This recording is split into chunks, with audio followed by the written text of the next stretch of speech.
Already Jammu Kashmir के अंदर बेरोज़गारीता की बात करें तो रोज़गार कहीं देखने को नहीं मिलते और बेरोज़गारीता हर जगह पर है, हर सेक्टर में है, जिसके ऊपर लगातार हम बात करें। और हमारे साथ कई समाज सेवी, कई सारे लोग जो हैं इस पर बात भी करते हैं। लेकिन जहां बात थी 50,000 नौकरियों की, फिर 10,000 नौकरियों की बात आई, फॉर्म्स भी लगे, लेकिन अभी तक कहीं पर कोई नौकरी नहीं देखी जा रही है। लेकिन उसी बीच में सेल्फ हेल्प ग्रुप्स, जिसके तहत कई सारे इंजीनियर्स लगे हुए थे, उसे भी ख़त्म कर दिया गया है। जो नई पॉलिसी आई है यूनियन टेरिटरी जम्मू कश्मीर की, जिसके बाद कई सारे इंजीनियर्स जो हैं अब सड़कों पर आ गए हैं, जो सेल्फ हेल्प ग्रुप्स के अंतर्गत लगे हुए थे। ऑलरेडी इंजीनियर्स की बात करें तो काफ़ी सारी अनएम्प्लॉयमेंट है, क्योंकि कई देर से इंजीनियर्स को लेकर जो है नौकरी भी नहीं निकली है। हमारे साथ आज मजीद इसी सारे सिलसिले में बात करने के लिए मौजूद हैं वाहिद खान साहब, जो कि खुद भी इंजीनियर हैं और सेल्फ हेल्प ग्रुप्स के डिस्ट्रिक्ट वाइस प्रेसिडेंट हैं। उनसे हम बात करेंगे कि आखिरकार इन ग्रुप्स का काम क्या था और अब कितनी दिक्कत में है ये सभी इंजीनियर्स और इनके पूरे परिवार। वाहिद साहब, आपका बहुत बहुत स्वागत है। भाई साहब, मैं पहले चाहूँगा कि लोगों को ये पता चले कि आखिरकार सेल्फ हेल्प ग्रुप्स के साथ कितने लोग लगे हुए थे और इनका मेन काम क्या रहता है। शुक्रिया आशीष जी। मैं इसके पे बताना चाहूँगा आपको कि ये जो सेल्फ हेल्प ग्रुप्स हैं, बेसिकली कुछ लोगों को आज तक पता नहीं है सेल्फ हेल्प ग्रुप स्कीम क्या है। सेल्फ हेल्प ग्रुप है ये 5 से 10 इंजीनियर्स जो हैं, जो अनएम्प्लॉयड इंजीनियर हैं, तो उनको एक स्कीम लाई गई थी जो कि 2003 में तब के चीफ मिनिस्टर ने लाई थी ये स्कीम। तो ये एक एम्प्लॉयमेंट जनरेट करने का एक अल्टरनेट, एक ज़रिया बताया था कि जो इंजीनियर हैं वो रोज़गार उनको मिले। तो इस स्कीम में 5 से 10 लोग जुड़ते हैं, एक कार्ड बनता है 5 से 10 लोगों का, और हमारे जो हैं 2500 से 3000 के बीच में कार्ड हैं। 15,000 प्लस जो हैं इंजीनियर्स इसमें, जिनका रोज़गार अभी मिल रहा था ये स्कीम। सर, ये पॉलिसी ख़त्म होने के बाद कितनी परेशानी में आ गए हैं सभी इंजीनियर्स, और आप क्या कहना चाहते हैं? कोई आपने अपनी तरफ से मेमोरेंडम दिया है यूनियन टेरिटरी एडमिनिस्ट्रेशन को, या फिर जो नए लेफ्टिनेंट गवर्नर आए हैं?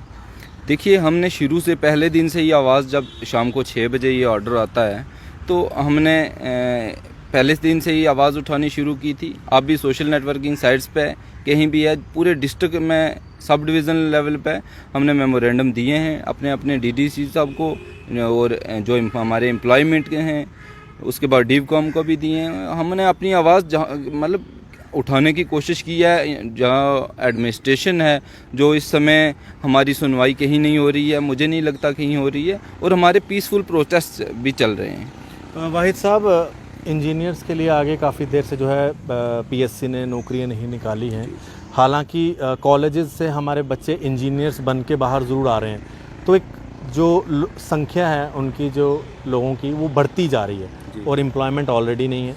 जहाँ पर ये इंजीनियर्स काम कर रहे थे सेल्फ हेल्प ग्रुप्स के, वो भी ख़त्म कर दिया गया है। तो बेरोज़गारीता ख़त्म कैसे होगी यहाँ पे? देखिए, यहाँ पे मुझे नहीं लगता कि ये जो पॉलिसी अभी ला रहे हैं, हमने सुना था कि पहले एक सरकार जो जनता की चुनी हुई सरकार से बेहतर है कि एक गवर्नर रूल होता है, उसमें काम होते हैं जनता के। और मुझे जो इस बार जो है काफ़ी मतलब निराशा वाले ऑर्डर्स आए हैं। ये ऑर्डर भी हमारे अचानक से आते हैं, स्टेक होल्डर्स की से बात किए बिना ही ऑर्डर आते हैं। और मैं आपको एक बात बता दूं, जो हमारे एडवाइज़र हैं फ़ारूक खान, जो एम्प्लॉयमेंट के एडवाइज़र हैं फ़ारूक साहब, तो उनसे जब हमारी बात हुई तो उन्होंने कहा कि मुझे इस बारे में मेरे साथ कोई डिस्कशन नहीं हुई और मेरे नॉलेज में ही नहीं था।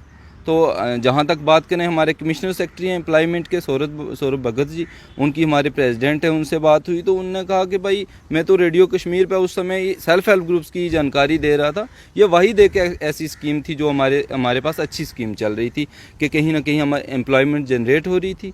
मैं आपको आशीष जी बता दूँ कि ये जो है ये स्कीम 2003 में चली और 2017 में स्कीम का एक कैबिनेट हुई पीडीपी बीजेपी की सरकार में, जो जम्मू कश्मीर में थी। तो उसने 20% से बढ़ा के इसको 30% कर दिया कि इनको एम्प्लॉयमेंट, क्योंकि हमारी प्रोग्रेस को चेक करके, मैं आपको बता दूं कि हमारे जो डिस्ट्रिक्ट चेयरमैन होते हैं वो डीसी साहब होते हैं, वो हर महीने की मंथली प्रोग्रेस रिपोर्ट हमारी आती है कि ये हमारी कारकर्दगी क्या है, क्या डेवलपमेंटल वर्क्स में इनका योगदान क्या है। तो जहाँ तक रिपोर्ट्स हमारी आई, उससे बढ़ा के 20% से 30% हमारा कोटा कर दिया गया। मैं आशीष जी, आप हैरान होंगे ये बात मैं सामने रखते हुए मैं ये अपनी बात रखना चाहूँगा कि हमें 8 से 10% से ऊपर कभी भी कोटा नहीं मिला। और हमें कहीं ना कहीं एडमिनिस्ट्रेशन हो या चाहे डिपार्टमेंट्स हों, हमारे हमसे हरासमेंट भी की है, और आप हमें मेंटली टॉर्चर जैसे भी हो, उन्होंने हमें कोशिश की कि ये स्कीम पहले से ही बंद करवाने की कोशिश की गई।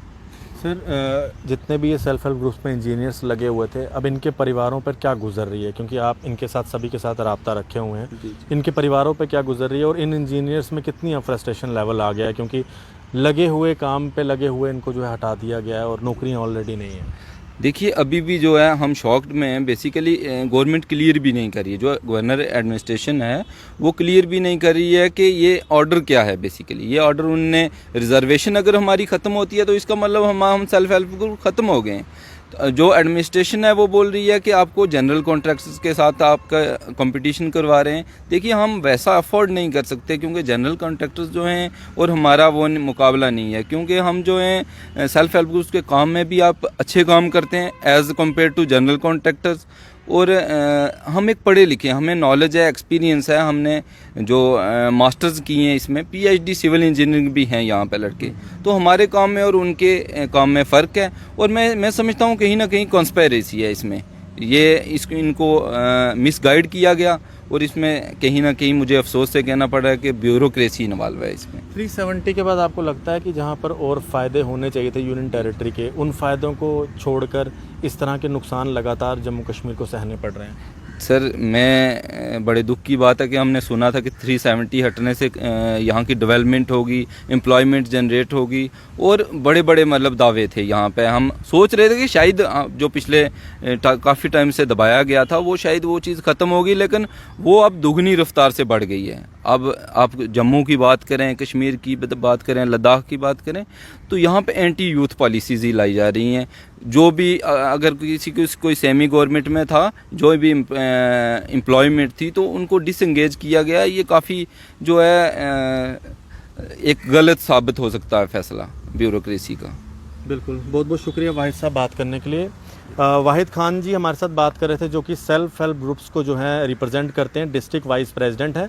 और मैं ये बात ज़रूर कहना चाहूँगा कि जितने भी लोग सेल्फ हेल्प ग्रुप्स के साथ जुड़े हुए हैं वो लगातार आवाज़ उठा रहे हैं।